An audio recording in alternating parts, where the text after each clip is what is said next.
Good morning to all of you. I am D. Welcome to Study with D. Start where you are.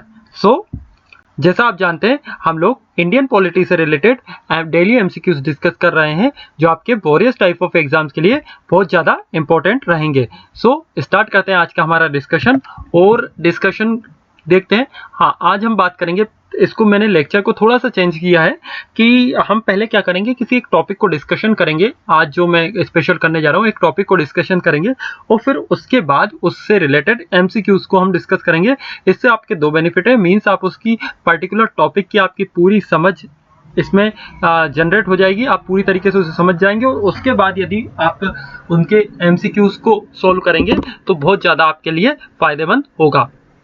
Start करते हैं finance commission के साथ में। तो finance commission क्या है? आर्टिकल 280 है, हमारे भारतीय संविधान का आर्टिकल 280 है। उसके अंतर्गत एक प्रोविजन है कि हम ये क्या है, एक फाइनेंस कमीशन का गठन किया जाएगा। एक यह क्या है, क्वासी जुडिशियल बॉडी होती है और ये कॉन्स्टिट्यूट किया जाता है, इनको बनाया जाता है किसके द्वारा? प्रेसिडेंट के द्वारा कब? हर 5 साल में और सच अर्लियर टाइम एज ही कंसिडर इज नेसेसरी। यदि उनको लगता है कि ये नेसेसरी है तो वो उसे और जल्दी भी बना सकते हैं। और आगे बात करते हैं तो इसे कंसिस्ट करते हैं, इसमें कितने? इसके चेयरमैन होते हैं और 4 अदर मेंबर होते हैं और ये एलिजिबल होते हैं सभी लोग किसके लिए? रीअपॉइंटमेंट के लिए, कि मीन इनको रीअपॉइंट किया जा सकता है। तो हम फाइनेंस कमीशन से रिलेटेड आगे बात करते हैं। तो फाइनेंस कमीशन क्या है, इसकी कॉन्स्टिट्यूशन अथॉरिटी क्या होती है आपकी? जो संविधान है उसने अथॉरिटी दी रखी है किसको? पार्लियामेंट को अथॉरिटी दे रखी है कि वो क्वालिफिकेशन डिसाइड कर सकते हैं मेंबर्स की। मींस इसमें जो भी मेंबर्स रहते हैं उनकी क्वालिफिकेशन कौन डिसाइड कर सकता है? पार्लियामेंट डिसाइड कर सकता है। किस तरीके से? In a manner in which they should be selected accordingly the parliament has specified the qualification of the chairman and the member of the commissions. The chairman should be a person having experience in public affairs. Means जो chairman होगा उसके पास क्या होना चाहिए? उसके पास experience होना चाहिए public affairs के लिए। और यदि अदर मेंबर्स की बात करें तो अदर मेंबर्स के लिए साथ में की क्वालिफिकेशन क्या होगी आपकी? पहला बोल रहा है ए जज ऑफ हाई कोर्ट, या तो वो हाई कोर्ट के जज हो या फिर one qualified to be appointed as one, या फिर उनमें इतनी योग्यता हो कि उन्हें हाई कोर्ट का जज नियुक्त किया जा सके। दूसरा, a person who has specialised knowledge of finance and account, जिसके पास स्पेशल नॉलेज हो किससे रिलेटेड? फाइनेंस से रिलेटेड और अकाउंट से रिलेटेड। तीसरा बोल रहा है a person who has wide experience in financial matter and in administration, जिसे फाइनेंशियल मैटर्स में और एडमिनिस्ट्रेशन में क्या हो? वाइड एक्सपीरियंस हो। फिर बात करते हैं ए person who has special knowledge of economics की स्पेशल नॉलेज हो। ये सब क्या है? आपकी क्वालिफिकेशन हो गई। किसकी क्वालिफिकेशन हो गई? जो आपके फाइनेंस कमीशन के मेंबर हो गए, चेयरमैन हो गए, उनके लिए। Now come to the next slide. तो आप देखते हैं इसमें जो बता रहा है फंक्शन के बारे में बात कर रहा है। तो फंक्शन को देखते हैं। तो फंक्शन क्या होता है इसका? हमको जैसे पता है कि जो फाइनेंस कमीशन होता है उसका मेन फंक्शन क्या होता है कि जो पैसा आता है उसको सेंटर और स्टेट के बीच में वो डिस्ट्रीब्यूट करने का काम करता है। कौन? Finance minister. और भी काफी सारी रिकमेंडेशन ये देता है।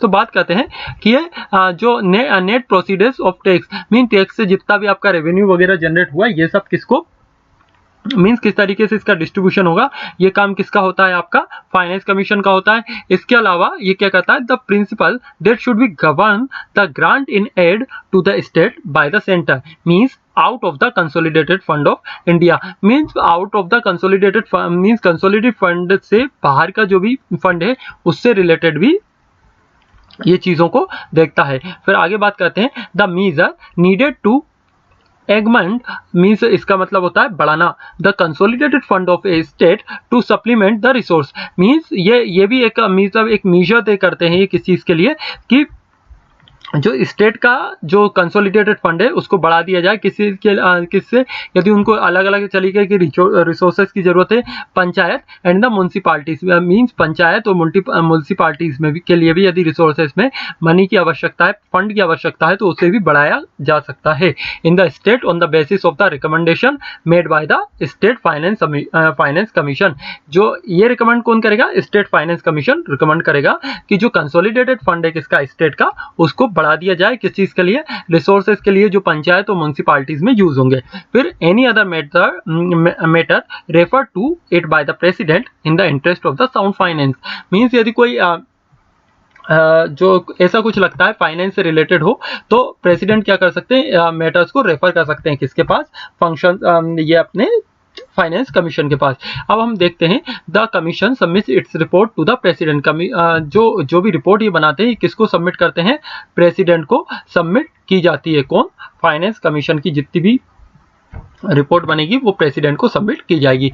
और आगे हम बात करें तो इसका जो भी हम बात करें रोल की बात करते हैं, तो आप एक बात हमेशा ध्यान रखें कि जो फाइनेंस कमीशन है इसका रोल क्या है? एडवाइजरी रोल है। Means it must be clarify that the recommendation made by the finance commission are only of advisory nature and has not binding on the government. Means ये government पे किसी भी तरीके से क्या नहीं होंगी? बाइंड नहीं होती है। It is up to the union government to implement its recommendation on the granting money to the state। और ये किसके ऊपर डिपेंड करता है? ये यूनियन गवर्नमेंट के ऊपर डिपेंड करता है कि वो जो रिकमेंडेशन दी गई है उसके अकॉर्डिंग मनी को स्टेट को देते हैं या नहीं देते हैं। और यदि हम बात करें थोड़ा सा, तो हमारे जो फर्स्ट फाइनेंस कमीशन थे, तो फर्स्ट फाइनेंस कमीशन कौन थे? केसी नेगोय। तो दूसरे हम 14th की बात करें तो वाई.वी. रेड्डी और 15th थे एन.के. सिंह। ये जो हैं हमारे, ये जो आपको याद रखने वाले फाइनेंस कमीशन है। ये क्यों याद रखना है इसको हम आगे मैं आपसे आगे डिस्कस करूंगा। तो अब हम बात करते हैं 15th फाइनेंस कमीशन की। यदि 15th फाइनेंस कमीशन की बात करें और 14th फाइनेंस कमीशन की बात करें, तो पहली चीज तो आप देखिए कि जो मैंने 14th फाइनेंस कमीशन यहाँ पे जो आपसे डिस्कस किए थे वाई.वी. रेड्डी साहब, तो वाई.वी. रेड्डी साहब ने क्या बोला था कि जो 13th फाइनेंस कमीशन की रिकमेंडेशन थी कि जो आप स्टेट के साथ में शेयर करते हैं अपना शेयर 32% का, उसको कितना कर दिया जाए? 42% कर दिया जाए। ये किसका रिकमेंडेशन था? वाई.वी. रेड्डी साहब का। ठीक है, एक चीज तो आपका ये हो गया। और फिर जो अपने एन.के. सिंह साहब आए जो चेयरमैन है 15th फाइनेंस कमीशन के, उन्होंने क्या कह दिया कि इसको 41% कर दिया जाए। अब ये सोचने वाली बात है कि यहाँ पे 42% था और ये 41% था, तो ऐसा क्यों हुआ?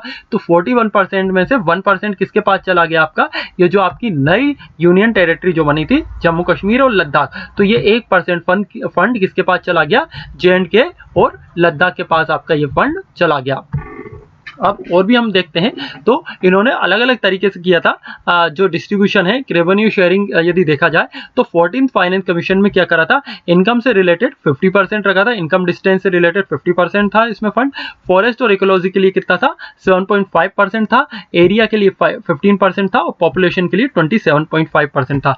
मगर कुछ अलग स्टेट की बात करें तो उन्होंने क्या करा कि यार हम देखो, हम लोगों ने जैसे आप हमारे साउथ वाले आप रीजन्स देखेंगे तो उसमें आप अधिकतर देखेंगे कि वहाँ पॉपुलेशन कम है, उन्होंने पॉपुलेशन को कंट्रोल किया हुआ है। तो वो स्टेट हमेशा मतलब बोल सकते हैं ना कि एक ऐसा आ जाता है कि हमने पॉपुलेशन भी कंट्रोल कर रखा है, काफी तरीके से अच्छे से मेंटेन कर रखा है, फिर भी हमको फंड उसी के हिसाब से सब कुछ अलग अलग किया जाता है। तो अब क्या है उसमें उन्होंने क्या किया? यदि हम 15th फाइनेंस कमीशन की बात करें तो इनकम डिस्टेंस को कितना कर दिया? 45%। और पहले कितना था? 50%, इसको कर दिया 45%।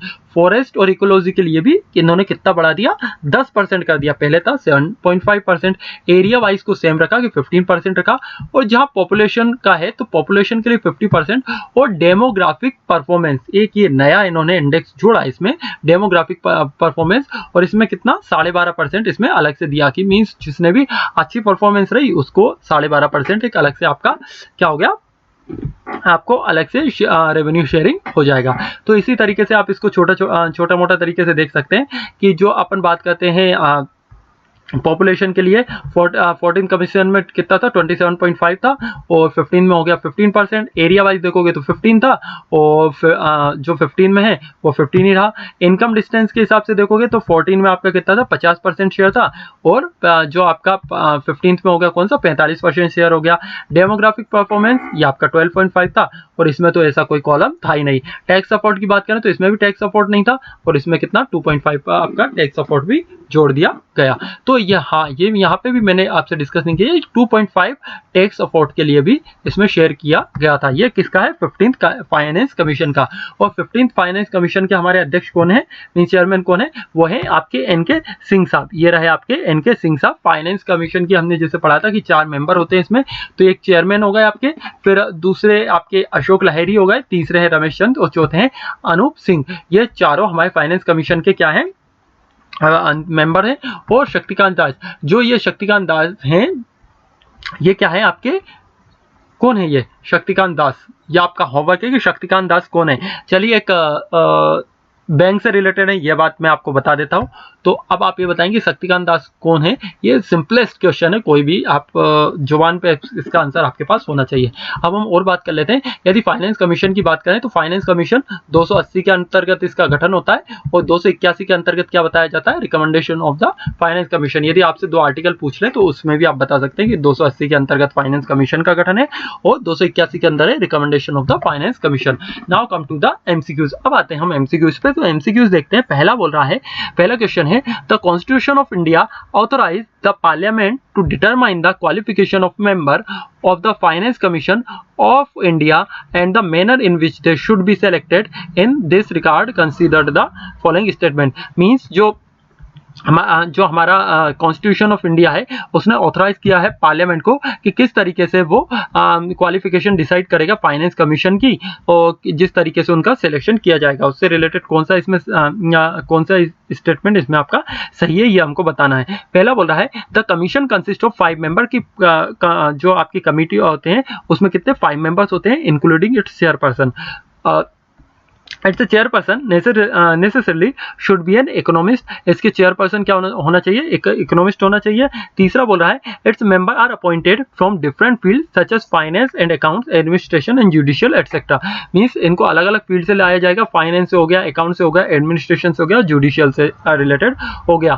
तो इसमें कौन सा सही है। पहला बोल रहा है फर्स्ट एंड सेकंड, दूसरा बोल रहा है सेकंड एंड थर्ड, तीसरा बोल रहा है फर्स्ट एंड थर्ड और चौथा बोल रहा है फर्स्ट सेकंड एंड थर्ड। तो which one is the correct. तो इसका करेक्ट आंसर होगा आपका फर्स्ट एंड थर्ड। पहला और तीसरा आपका सही है। और जो बोल रहा है एक इकोनॉमिस्ट, तो ये ऐसा जरूरी नहीं है कि जो आपके जो चेयरपर्सन है वो एक इकोनॉमिस्ट हो, ऐसा जरूरी नहीं है। The chairperson of the finance commission of India should be a person having experience in the public affair.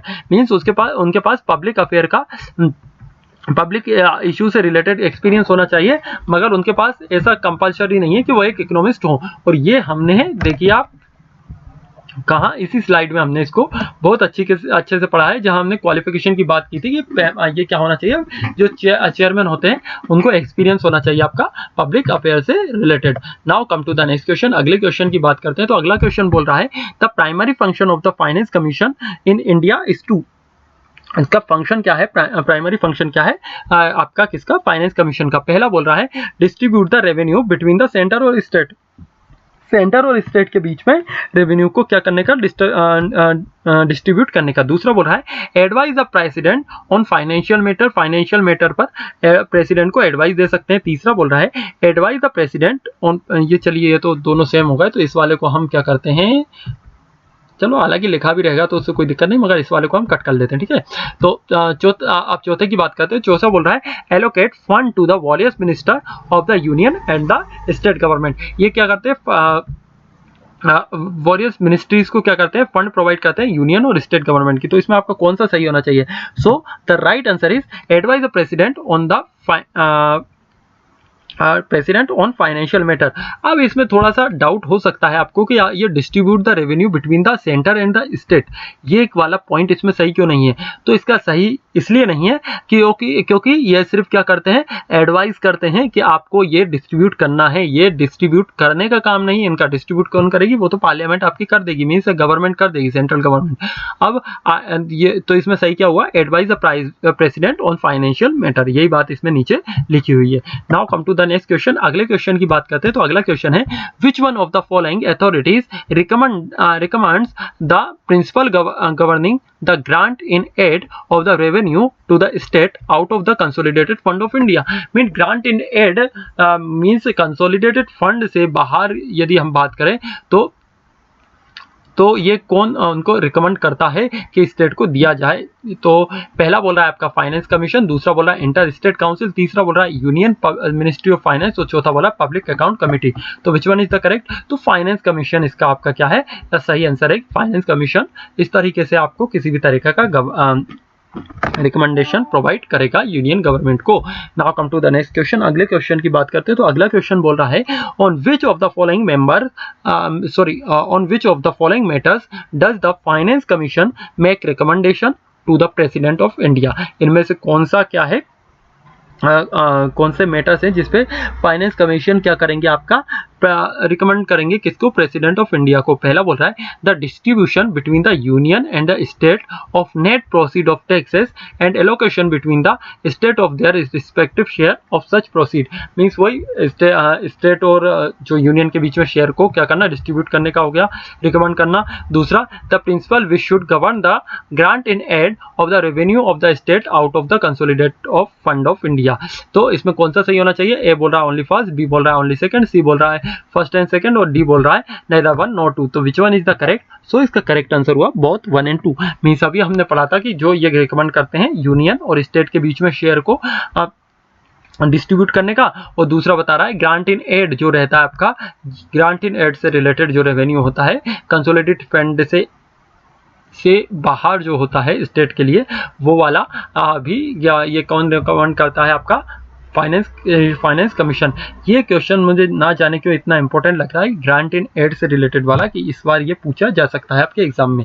सो हम बात करते हैं अगले क्वेश्चन की। तो अगला क्वेश्चन है, consider the following statement with regard to the finance commission. Finance commission से रिलेटेड आपको बताना है। इसमें से पहला बोल रहा है, the recommendation of the finance commission cover a period of 5 years। मीन्स कितना, 5 साल के तक के लिए इनका जो टाइम पीरियड रहता है। दूसरा बोल रहा है, the report of the finance commission is submitted to the prime minister. तो इसमें आपका कौन सा सही होना चाहिए? पहला बोल रहा है ओनली फर्स्ट, दूसरा बोल रहा है ओनली सेकंड, तीसरा बोल रहा है बोथ 1 and 2 और चौथा बोल रहा है neither one nor 2। तो which one is the correct? तो इसका आपका करेक्ट आंसर होगा ओनली फर्स्ट। मींस जैसा हमने पढ़ा था कि जो ये अपनी रिपोर्ट सबमिट करते हैं, प्राइम मिनिस्टर को सबमिट नहीं करते हैं, ये अपनी रिपोर्ट किसको सबमिट करते हैं, ये प्रेसिडेंट को अपनी रिपोर्ट सबमिट करते हैं। और जो इनका टाइम पीरियड रहता है तो फिक्स्ड 5 years के लिए हमने पढ़ा था, पहली स्लाइड में हमने पढ़ा था कि 5 years के लिए इनको अपॉइंट किया जा सकता है। Now come to the next question. अगले क्वेश्चन पे जाने से पहले हम थोड़ा सा और समझ लेते हैं कि जैसे हमने पढ़ा था कि आर्टिकल 280 क्या प्रोवाइड करता है, फाइनेंशियल कमीशन को इस्टेब्लिश करने का बताता है, जो एक क्वासी जुडिशियल बॉडी होती है। ये प्रेसिडेंट हर 5 साल में क्या करते हैं, इनको बनाते हैं, या फिर उनको जरूरी लगता है तो उसको पहले भी इसका क्या कर सकते हैं, ये गठन कर सकते हैं। और जो इनका रहता है, जो ये इनका मेन काम क्या होता है, जो ये हम बात कर रहे थे कि आपका टैक्स से जो भी कलेक्शन होता है, मीन्स जो भी रेवेन्यू जनरेट होता है, टैक्स कलेक्शन हो गया, वो आपके स्टेट और किसके बीच में, यूनियन के बीच में किस तरीके से डिस्ट्रीब्यूट किया जाएगा, ये सब काम इनका होता है। और ये साथ में कौन सा वाला आपका ग्रांट इन एड वाला जो रिलेशन है out of the consolidated fund of India, तो स्टेट को किस तरीके से उसे प्रोवाइड करना है उसके बारे में भी बात करते हैं। Now come to the next question. अगले क्वेश्चन की बात करते हैं। तो अगला क्वेश्चन बता रहा है, which one of the following expenditure is not charge on the consolidated fund of India. इसमें से कौन सा वाला है जिसे चार्ज नहीं किया जा सकता, नहीं किया जाता on the consolidated fund of India में। तो पहला बोल रहा है, salary and allowance of the president of India. Salary और अलाउंस होंगे किसके, प्रेसिडेंट ऑफ इंडिया के, या होंगे ये president of vice president of India के, या फिर justice of the supreme court of India, mean chief justice हो गए आपके उनके, या फिर लास्ट हो गया आपका member speaker of the Lok Sabha. तो इसमें आपका कौन सा वाला चार्ज नहीं रहेंगे। तो इसका राइट आंसर है आपका लोकसभा। मींस लोकसभा वाला इसमें क्या है आपका कंसोलिडेटेड फंड ऑफ इंडिया तो से इनके जो भी खर्चे होते हैं वो चार्ज नहीं किए जाते हैं। Now come to the next question. अगला क्वेश्चन देखते हैं। तो अगला क्वेश्चन बोल रहा है, recommendation to the president of India on the specific union state fiscal relation are made by. Recommendation to the president of India on the, तो specific union state fiscal relation किसके द्वारा बनाए जाते हैं? पहला बोल रहा है फाइनेंस मिनिस्टर, दूसरा बोल रहा है रिजर्व बैंक ऑफ इंडिया, तीसरा बोल रहा है प्लानिंग कमीशन, चौथा बोल रहा है फाइनेंस कमीशन। तो which one is the right answer? तो इसका राइट आंसर होगा finance commission. Now come to the next question. अगले क्वेश्चन की बात करते हैं। तो अगला क्वेश्चन बोल रहा है the expenditure charge on the consolidated fund of India comprises, means जो आपका एक्सपेंडिचर चार्ज होता है कंसोलिडेटेड फंड ऑफ इंडिया से, तो कौन सा होता है? पहला बोल रहा है पेंशन जो दी जाती है किसको? जज ऑफ द हाई कोर्ट को। दूसरा बोल रहा है डेप्ट charge for which the government of India is liable, जिसके लिए गवर्नमेंट ऑफ इंडिया लायबल हो वो उस तरीके के डेप्ट चार्ज। तीसरा बोल रहा है salary allowance and the pension payable to controller and the auditor general of India. तो which one is the correct? पहला बोल रहा है फर्स्ट सेकंड एंड थर्ड, दूसरा बोला फर्स्ट एंड थर्ड ओनली, तीसरा बोला सेकंड एंड थर्ड ओनली, चौथा बोला फर्स्ट एंड सेकंड ओनली। तो which one is the correct? तो इसका करेक्ट आंसर होगा आपका first second and third, means पहला दूसरा तीसरा इसका आपका राइट आंसर है। Means all of the above जितने भी आपके ऊपर ऑप्शन दिए हैं ये सभी इसके राइट आंसर है। नाउ यदि हम आर्टिकल 112 की बात करें, आर्टिकल 112 की बात करें तो जो इसमें क्या होता है आपका कंसोलिडेटेड फंड ऑफ इंडिया है, कंप्राइजेस होता है क्या क्या मिलकर बना होता है? सैलरी और अलाउंस हो गए किसके? आपके chairman and deputy chairman of the council of the state and speaker and the deputy speaker of the both of the houses of the people। और बात करें डेप्ट charge for which the government of India is liable, और salary जो हो गई आपकी वो भी हो गया, अलाउंसेस मिलते हैं, पेंशन होती है जो पेएबल होती हैं, और रिस्पेक्ट ऑफ जजेस and the supreme court, pension payable to the जजेस ऑफ द फेडरल कोर्ट, किसी भी तरीके की पेंशन हो गई, ये सब किस में हो गए? आपके किस में आएगा? आपका कंसोलिडेटेड फंड ऑफ इंडिया से रिलेटेड आता है। Now come to the next question। अगले क्वेश्चन की यदि बात करें तो अगला क्वेश्चन पूछ रहा है consider the following statement and select the correct answer from the quotes given below. पहला बोल रहा है the finance commission prescribe the framework for the working of the planning commission. ये क्या करते हैं? एक फ्रेमवर्क प्रिस्क्राइब करते हैं किसका? प्लानिंग कमीशन के वर्किंग का। अब तो प्लानिंग कमीशन की जगह कौन सी कमीशन आ गई ये आप मुझे बताएंगे। आपका क्वेश्चन है कि प्लानिंग कमीशन की जगह कौन सी नई कमीशन आ चुकी है। दूसरा बोल रहा है जो the jurisdiction and the function of the finance commission are outlined in the constitution of India. Means इनके जो भी फंक्शन है, ये फंक्शन है फाइनेंस कमीशन के, ये जो हमारे कॉन्स्टिट्यूशन ऑफ इंडिया में आउटलाइन किए गए हैं। पहला बोल रहा है both A and R is true और R is the correct explanation of A, और दूसरा बोल रहा है दोनों सही है और आर करेक्ट एक्सप्लेनेशन नहीं है ए का। तीसरा बोल रहा है ए सही है और आर फॉल्स है, और चौथा बोल रहा है ए फॉल्स है और आर सही है। तो which one is the correct? कौन सा इसमें करेक्ट होना चाहिए? तो इसका आपका सही आंसर क्या हो गया? इसका सही आंसर हो गया ए फॉल्स है और आर क्या है आपका ट्रू है।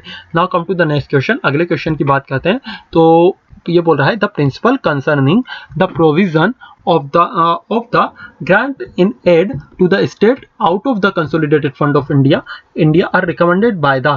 अब ये तो आप बता सकते हैं कि कितनी बार हमने डिस्कस कर लिया, तो इसका क्या आंसर होना चाहिए? ए बोल रहा है प्लानिंग कमीशन, दूसरा बोल रहा है एडमिनिस्ट्रेटिव रिफॉर्म्स कमीशन, तीसरा बोला फाइनेंस कमीशन और चौथा बोला है पब्लिक अकाउंट कमेटी। यदि आपने ये लेक्चर अभी तक अच्छे से सुना है तो इस वीडियो को पॉज करें और नीचे जाके कमेंट बॉक्स में इसका आंसर करें कि ए बी सी इसका कौन सा आपका सही आंसर है। इसका आपका राइट आंसर है फाइनेंस कमीशन। जैसा हमने 3 या 4 बार आज की डेट में डिस्कस कर रहा है, ये ग्रांट इन एड से रिलेटेड वाला। अब बात करते हैं अगले क्वेश्चन की। तो अगला क्वेश्चन है consider the following statement about the finance commission. पहला बोल रहा है the duty of the finance commission is to make recommendation as to the distribution of the revenue resources between the union और state. Union और state के बीच में क्या करना है, किस तरीके से रेवेन्यू का जनरेशन मीन्स डिस्ट्रीब्यूशन होगा, ये सब की रिकमेंडेशन करना है। और it is appointed every 5th year by the president. हर 5वें साल में प्रेसिडेंट इनको क्या कर सकते हैं, अपॉइंट कर सकते हैं। It raise revenue for the central financial transfer to the state. ये क्या कहते हैं, raise revenue for the central financial transfer to the state. उसके बाद it borrows money from the market for central grant to the state. ये क्या करते हैं, मनी बोरो करते हैं कहाँ से, मार्केट से, for central grant to the state. तो कौन सा सही होना चाहिए? पहला बोला फर्स्ट एंड सेकंड, दूसरा बोला फर्स्ट सेकंड एंड थर्ड, तीसरा बोला ओनली फर्स्ट और चौथा बोल रहा है second and fourth. So this one is the correct. कौन सा इसमें करेक्ट होना चाहिए? यदि आपने लेक्चर को अच्छे से सुना होगा तो इसका आप वैसे ही आंसर दे सकते हैं कि इसका फर्स्ट और सेकंड वाला ही सही है, और दूसरे ये दोनों आपके तीसरा और चौथा पॉइंट है ये आपके पूरी तरीके से गलत हैं। Now come to the next question. अगले क्वेश्चन की बात करते हैं। तो अगला क्वेश्चन पूछ रहा है financial distribution between the union and the state takes place on the basis of the recommendation of which one of the following. इसमें से किसके रिकमेंडेशन पर स्टेट और यूनियन के बीच में फाइनेंशियल डिस्ट्रीब्यूशन आता है। पहला बोल रहा है नेशनल डेवलपमेंट काउंसिल, दूसरा बोला इंटर स्टेट काउंसिल, तीसरा बोला प्लानिंग कमीशन और चौथा बोला फाइनेंस कमीशन। तो which one is the correct? जैसा कि आप सभी को पता है कि फाइनेंस कमीशन इसका सही आंसर होगा। अगले क्वेश्चन की बात करते हैं। तो अगला क्वेश्चन क्या है?